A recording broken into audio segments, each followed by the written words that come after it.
Google Glass may be a revolutionary device with the potential to change the world, but one thing that it will not change is Google's privacy policy, and that's according to a letter sent to Google by Congress. The company's statement came in reply to an open letter posing 8 questions concerning Glass and privacy from the Bipartisan Privacy Caucus. Texas Congressman Joe Barton chairs the Privacy Caucus, and he joins us now from Dallas as we take a look at Google's response there. Congressman, good morning, and thank you for joining us. Glad to be with you, Kelly. And so, first of all, what are your main concerns, if you could summarize them? Were you dissatisfied then with the way that Google responded?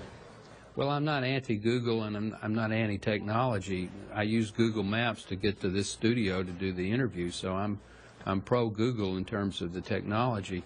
But I do think an individual still has a right to privacy in the 21st century, and Google Glass is going to give people the ability to look around and tap the glass and say record.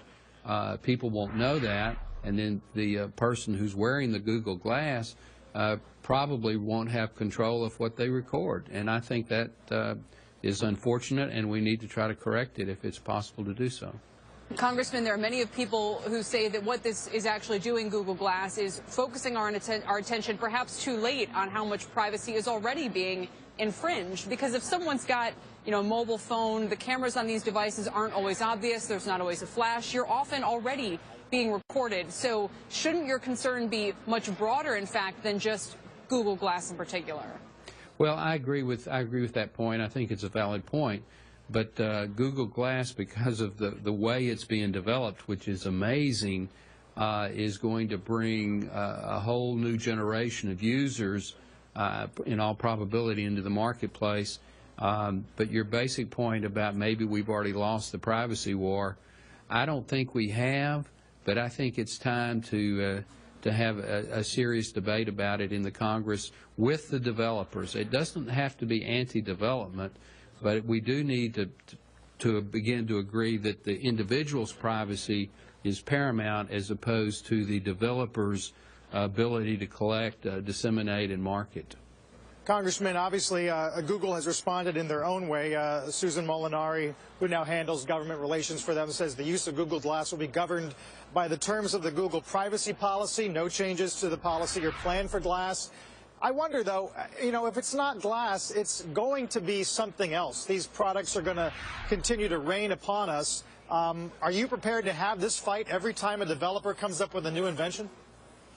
Well, sadly, we've never really had a fight. We've kind of let the developers and the marketers have the field. I will say that some companies like Microsoft have been very cooperative, and Microsoft has changed their default policy to protect privacy.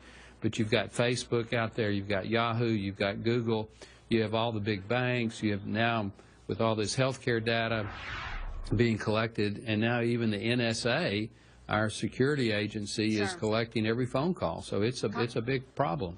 Congressman, how far are you prepared to go if you feel as though privacy isn't being sufficiently addressed by these companies?